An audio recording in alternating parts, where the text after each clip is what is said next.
Well, hello, writers. Welcome to episode number 516 of Ink in Your Veins. I'm Rachael Herron. I am thrilled that you are here with me on the return of Elizabeth Greenwood, whose newest book, Everyday Intuition, I absolutely loved and begged her to come back on the show to talk about everything writing and intuition related. So that is coming up. We're also going to talk about how to nail an ending and how to use your friends in beta workshop sessions to strengthen your ideas. And I swear I had never heard this idea before, and it's so good.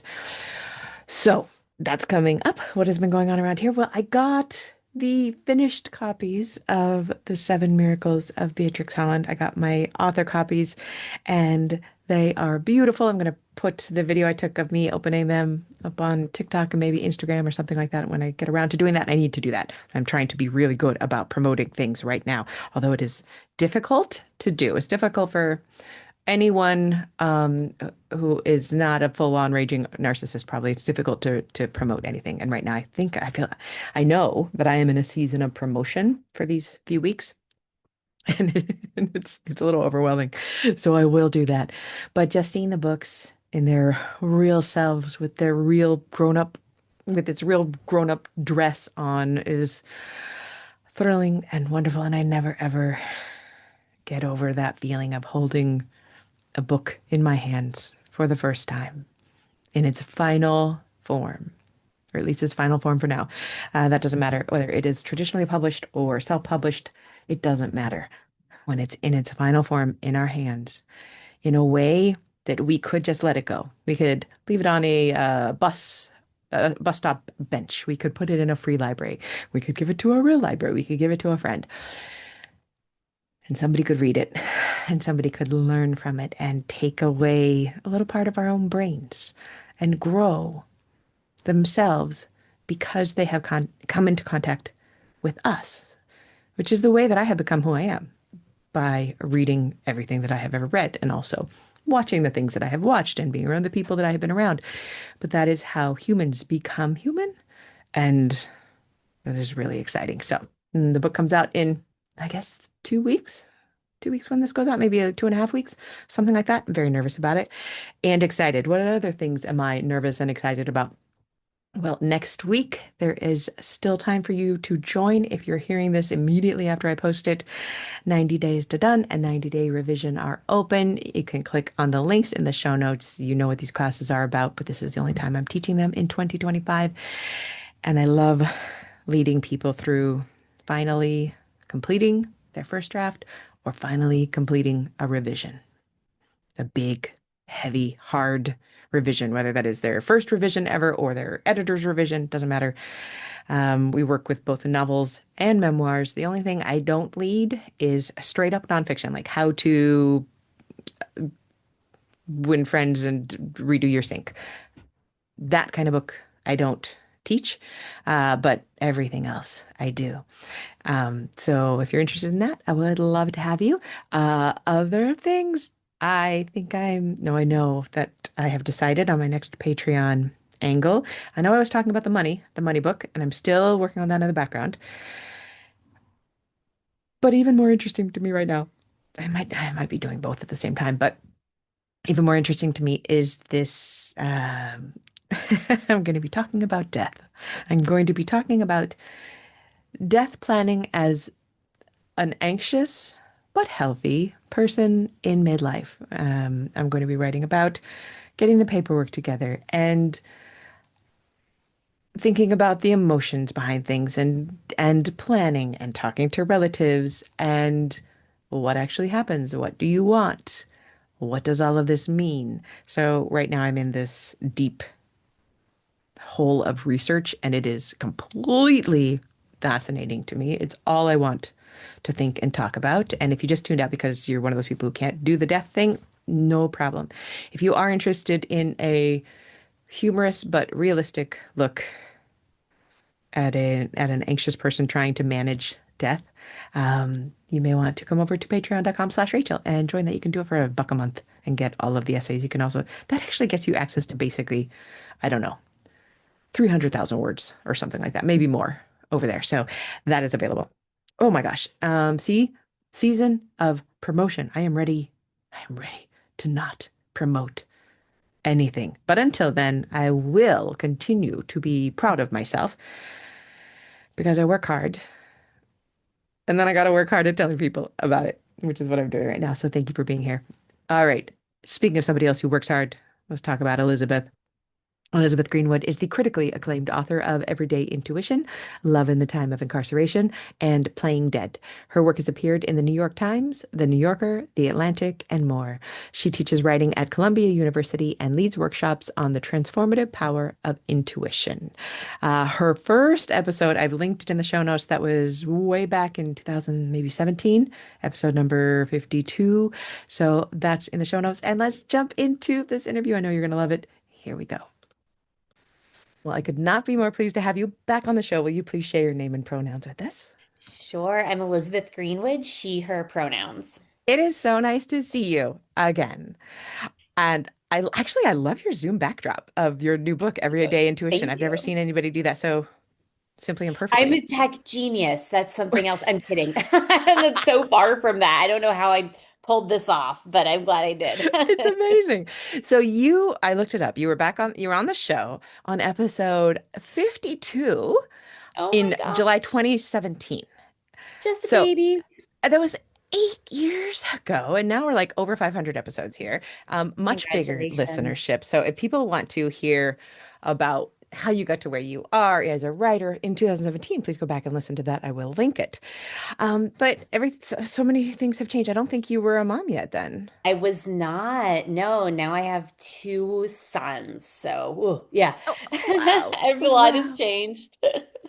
Well, I always read, devour, love your books, and especially Everyday Intuition. When I heard it was coming out, I was like, no, no, no, no, no. This is my book. I'm so glad that you're writing it for me. And I have enjoyed it so much. It's my catnip. It is talking about what I want to read about with interviews, with science, with intuition, and also with a nice, perfect dose of memoir in there. You could have pulled yourself in more. Every time you go into yourself, I'm like, I could do, and you have those polite things like, I won't tell you all about the Oh, that's so ayahuasca nice of journey, you. but but I I want to hear think it. a lot of book reviewers would disagree with you, but thank you.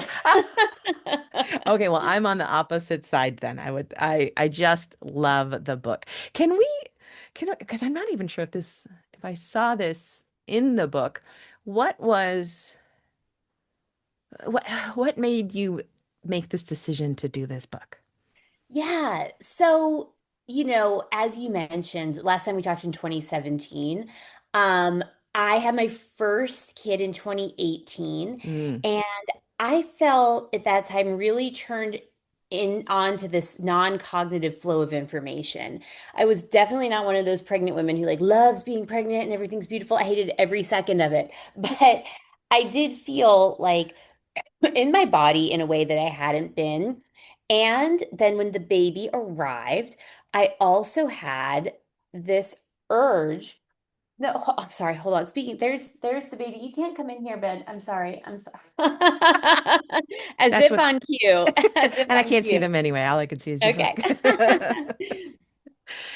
I also had this urge when he was really little. I'd he'd be in his crib, I'd be trying to sleep. I said, man, I feel like I need to check on the baby. I need to check the baby. And what is that? Is that anxiety or is that intuition? And then I realized that um this overlap seemingly of anxiety and intuition is something that has really kind of plagued not only me but a lot of the women in my family for generations. They're all highly intuitive, all highly anxious, and which voice wins? So I really was determined to pull these apart, like really just for my own sanity. Which is always, I think, one of the best bases that we can come to a book Yes, with, like, because certainly. you've got to learn, you've got to know. So how, Exactly. and I didn't prep you for these questions, but how do you now, in terms of writing, how do you know when you're dealing with anxiety or intuition? When you are Yeah, moving through a project or into a new one? totally. It's a similar framework to how I disambiguate anxiety from intuition.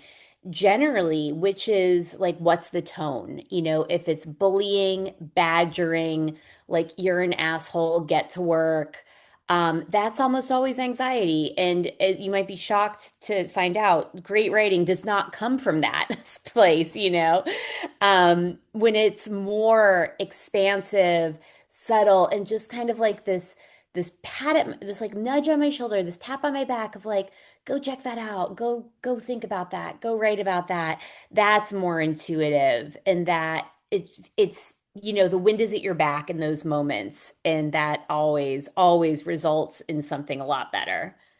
Did doing all this research, and I really loved how you disambiguated anxiety versus intuition is one is super emotional and spirally, and the other Mhm. one is almost quieter, just saying, "Hey, guess what? Here you Totally. go." As one of the people I interviewed in the book says, intuition is a comment, anxiety is a question. Oh And yeah. that's like such the perfect distillation of that distinction. And intuition it's like the guy at the City Arts and Lectures who puts up his hand and says, it's not a question, it's more of a comment.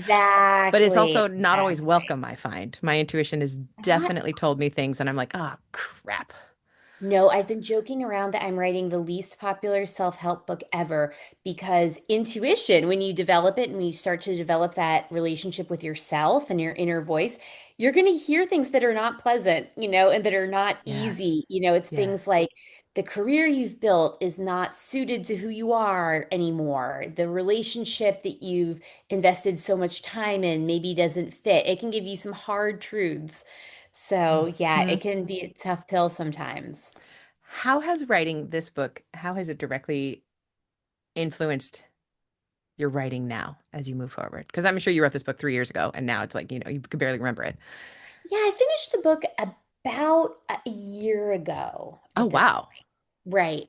So, how has it influenced my process now? I think that, kind of what I alluded to before is saying that, the anxiety riddled writing is really more badgering and like you have to do this right now. And it feels urgent in a way that's just manufactured, usually. And the intuition, there's just more ease. There's just more of a flow. Not to say it's easy, but it doesn't feel like pulling teeth. It feels like following the natural flow of curiosity. So I think my writing process has really changed in the sense of like trusting myself, which is what intuition has become synonymous for in my kind of development of it. So it's trusting myself. So, fortunately with nonfiction writing, there's always something you can be doing. And, drafting is just one part of it. So I try to like, kind of ask myself, what is my energy most attuned to this day?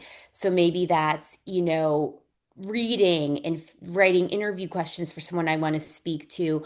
Or maybe that looks like going back and listening to some interviews, transcribing some things, taking notes, doing research. Maybe there is something, like on the periphery even that I'm curious and just following that. So being a lot less rigid about, okay, from 9 to 12 we write and then from 12 to 1 we take a break and then from 1 to 2, it's not like that. It's much more organic and much more suited to what feels most alive and wants my attention at that moment. Well, that goes right into the next question that I was going to ask you is what does your writing process look like now? I'm sure it's changed since we talked with the two littles. Are they both? Probably not even big enough to be in school yet, right? They are. They're Okay. in first grade and in preschool, but that's not enough hours. Yeah. American schools, fun fact is, the work day and the school day do not align. No. Anyway, I'm lucky though. I have a lot of great help and it's cool. I think the thing that, probably a lot of moms and parents struggle with, it's not just the raw hours, it's the mental load. There's so much Hmm. just real estate taken up now that wasn't before. But anyway, to get back to your question, my process. So yeah, I think to that end, actually, I have to write out of the house. I can, so whether that's at a coffee shop, I actually wrote most of Everyday Intuition at my friend's kitchen table. He has a real job. He has to go to an office every day. So he has this Yeah. beautiful empty apartment in Brooklyn. So I would just go there. This is somebody else's house where I'm not seeing my dishes and my laundry and my to-do list. So really being out of the house and having that separation is important. That's always been kind of important to me, but never more so than now. One of the funny things I remember telling you in our first interview was that the time of I remember God, it's like hard to even think back this far, but I used to do most of my writing in the afternoon, which now, gun to my head, I could not do. Um, so like I'm much more earlier on an earlier Yeah. schedule now. So I was like, man, I want to be one of those writers that just gets their stuff done by mid-morning and then has the rest of the day. And the sad irony is I am, but I have two kids, so I can never do that. Um, but I I love the use of your friend's house. That just seems genius. And I'm thinking of all the friends I know that don't work in their house. They work in an office. Why don't I go to their Go house? to, yeah, forget the WeWorks and all that. Go to your friend's house. And there's like the magical resonance your friend leaves behind, and Yeah, you get to yeah. be in that. And it's really fun. That's such a great idea. What are you struggling with most in terms of writing nowadays? Oh gosh, Besides the time struggling. and the yeah, Yeah, just I mean, I think that, it's a tough moment in the publishing industry, and publishing and writing are two very different things. So I guess that the first part of that, just what's most immediate to me right now is, you know, vying for people's attention when our attention spans are, 15 seconds on TikTok, like myself included, hmm yeah. and trying to do all the marketing and all that stuff. Ugh, don't like it. But I think the most challenging part in the writing process, typically, and especially was for me in this book, is when you get to a point in drafting where you have a structure and you know that there are problems with the structure, but you can't imagine another way because now it's the structure and it just feels hard. It feels hardened. So Yes. knowing what to do at that moment, that's always really challenging for me because I see the problems and yet I cannot envision another way. So that's when, the role of great friends and readers and editors, that's when we really need those eyes the most. And that's when they're so hard. I was not a word of a lie. 20 minutes ago, before we started talking, I was in the kitchen making a cup of tea, and I thought to myself, I'm really early on drafting my next novel. Early on. Congrats. Like, I don't even have Amazing. 20,000 good words yet. I probably have 40 good words so far. See, And I okay, was, so if I were in your position, yeah. I'd be panicking, but I hear you say that and I'm like, oh, that's so exciting. Well, but I panicked about exactly that. In my head, I was sending it to my agent when it's done and dreading her coming back and saying, these are the ways it's broken and me not Right, knowing how to fix them, even though right, I'm 40 good words in. Like right. that, that's Of such a course, of course, because miserable, that's a hard moment. it's a very hard moment. So if anybody's listening, and I know people are who are in that exact space right now, the thing is, we always figure out how to do it. It's just not that fun. Oh, I think a big part of it is taking a break, which yeah. sucks too, because it's like that's when you want to fix it the most, but you've really got to get some fresh perspective on it. So I think that banging your head against the wall with a draft at that moment is really diminishing returns, and just going and let your brain be playful and creative on something else entirely. That's probably the thing to do. Easier said than done. Was there anything surprising in restructuring everyday intuition? Because as a reader, it just reads, oh, this is perfectly structured. Of course, Oh my it's God, I love lined out this you. way. Thank you for saying that. But it just reads so easily, like, of course. What surprised you in the structuring of that? Well, what was interesting is when I was writing the book sometime last year, I did an interview on Rebecca Almond's podcast, which is called Voices in the River. It's such a fantastic podcast. Everyone should listen to it and subscribe. But she was basically asking me, a general question about kind of the story of my intuition, how I got interested in this topic. And just through conversation, I really landed on the distillation of the kind of intergenerational errand I'm on Which is what vis-a-vis an the women amazing, in. say it again, intergenerational errand. Talk to us about that for a second. Yeah, the intergenerational errand. And that's a phrase I got from Orna Gurulnik, who I interview in this book. The intergenerational errand of like learning how to trust myself, of, really kind of trying to kill shame to the extent that it's possible. I think shame has been such a bugaboo, I know, for the women in my family because of the culture they grew up in. I think for so many people, particularly marginalized, any marginalized group.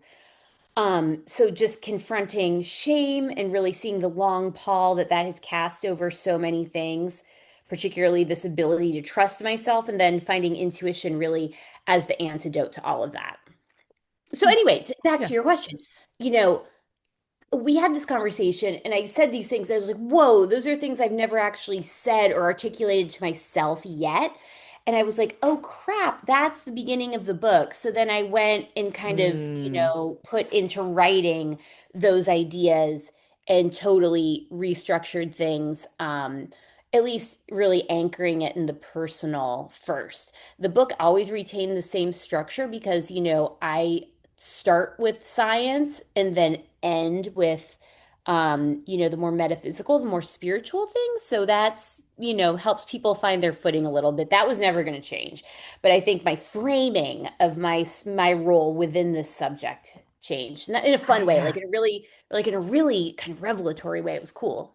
It's Cami Ostman, who teaches the narrative product project, always talks about the what and the so what. Hmm. The what is intuition, but the so what is that Yep. intergenerational errand. Like, and it just Yes. works Oh, I gorgeously. love that. I didn't even think of that. It's a lot of times I'll have a book and I'm like, I don't have a so what yet. I don't Right. I really don't have it Right. yet. I'm gonna get it. All right, can you share a writing craft tip of any sort with us? Yes, I can. What did I, hold on. I wrote it down so I wouldn't forget. A writing craft tip. Where am This is like, I don't know if it's perimenopause or what, but I'm just like, my brain is a sieve these days. Writing craft tip. I'm so glad I looked at your questions beforehand. Or else I would be like, ooh, writing craft tip. So this is a cheat, and I feel like once you have kind of read enough memoir and literary nonfiction, this is one of these things where you'll start to notice it. You'll be like, "Oh, I see what you're doing here." But endings are so hard, right? And the trick is to just end on a scene, just like a vivid scene that says something about something, that gives some kind of character illustration or just, has some kind of like interesting tension within that scene. And you end on that and you don't explain it. And Mhm. that's the way I kind of rely on doing endings a lot of times. Because that's the classic like show don't tell, right? And I Mhm. feel like when we get to an ending, we want to wrap everything up in a beautiful bow, but having kind of the messiness of real human life there is just more authentic and truthful. And, you bring the reader into the moment and let them make sense of it. And when you're dealing with something that is, hopefully complex and contains some kind of ambivalence, you can only show that sort of thing. And I So would yeah. go so far as to say that that goes for fiction as well. Like when Yeah. we are wrapping up a novel, if that's what we're working on, just not tying the bow, but letting the reader be with the character, whether that is memoir, literary nonfiction, or fiction, just be there in that moment. And I love how Right. you give that action to the reader, and Yes. readers love action. Readers love being Of trusted to course. use We their want to be in brains. the action. And then this is a tip that was so interesting that came out of writing this book. So, in the middle of drafting, I got the idea of like, wow, wouldn't it be cool if I could kind of translate this book into a workshop? So it would just be, the kind of tips and tricks for anxiety versus intuition, the things I've learned in my reporting.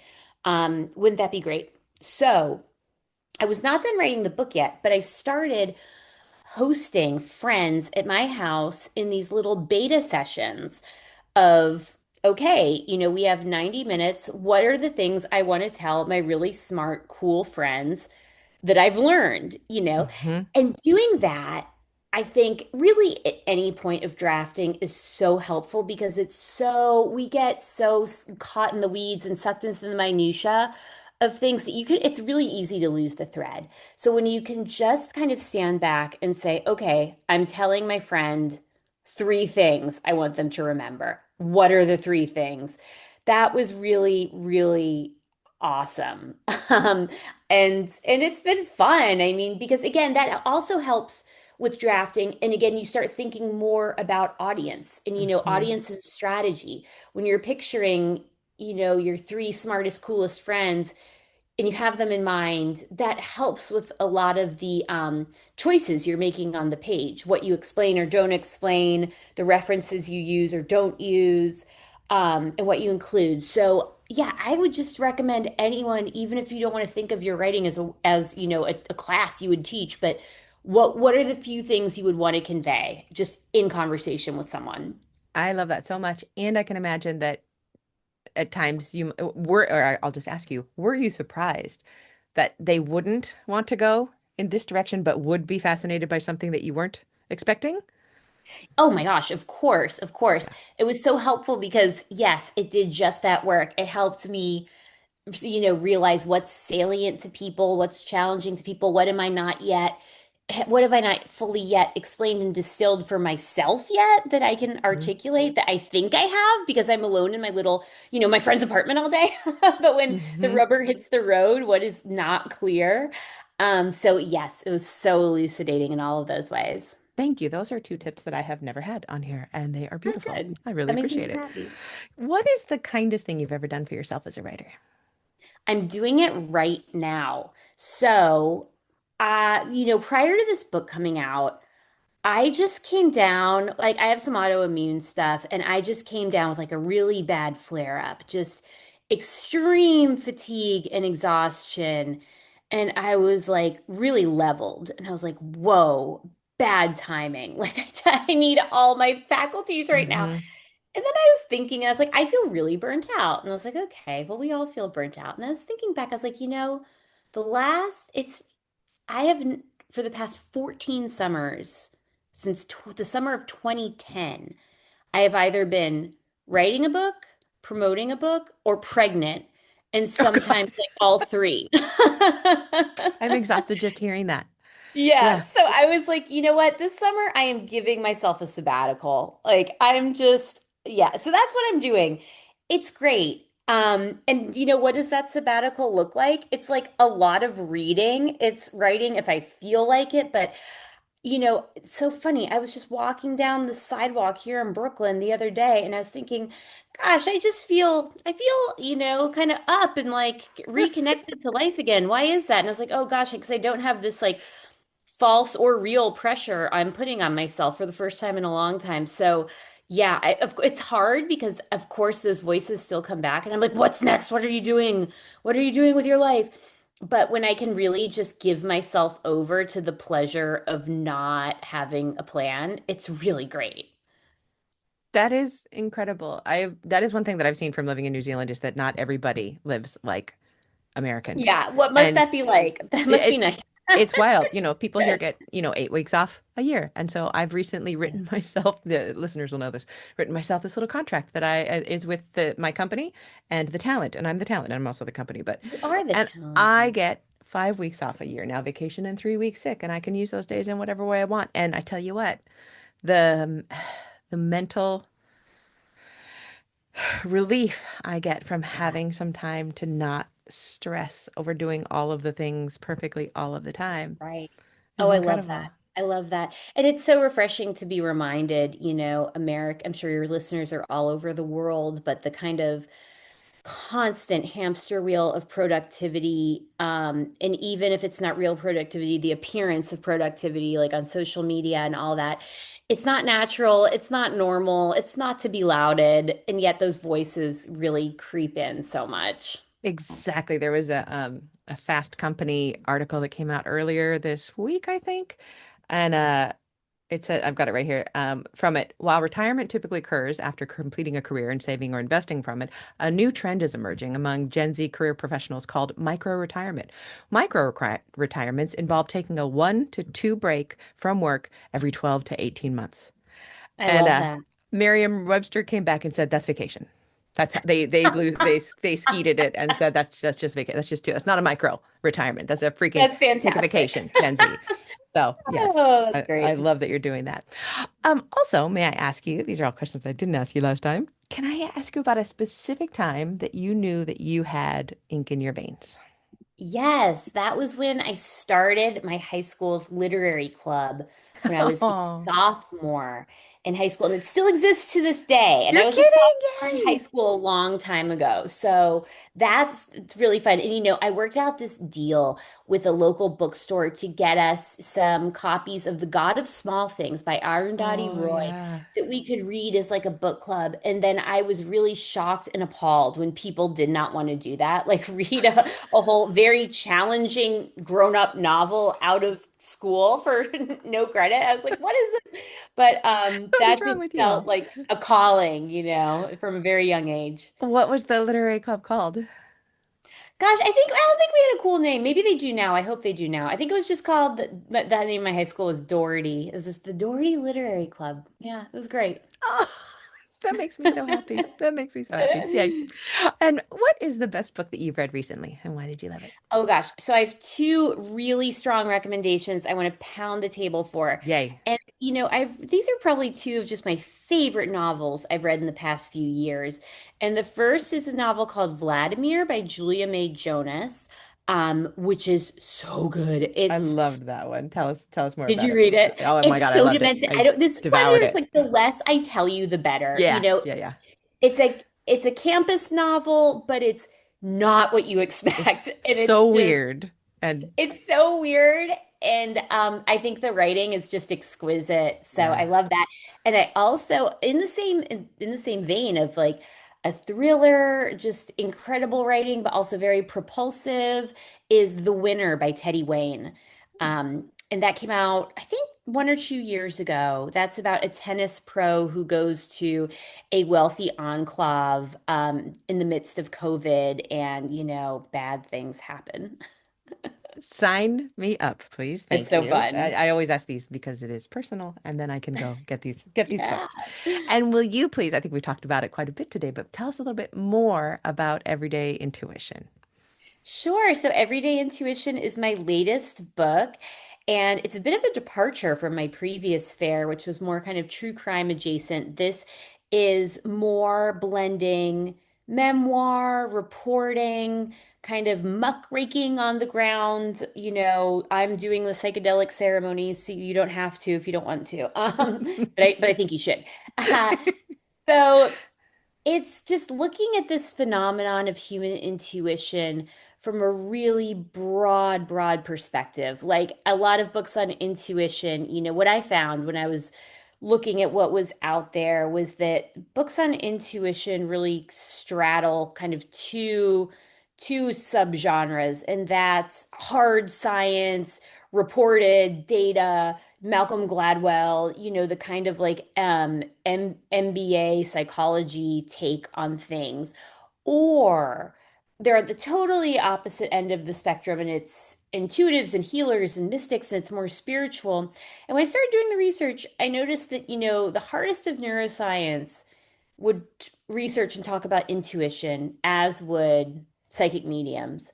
And I was just like, can they possibly be talking about the same thing? What is this all about? So Everyday Intuition is my attempt to see the entire diamond, not just one facet of the diamond. Hmm. And to also contextualize intuition in history and in society and figure out why it has this feminine valence. Is there anything to that? And I mean, I'm not gonna lie, I think it's a fun book. Like it's fun. It There's a is lot. so fun. Thank you. It's chock full, but it's also fun.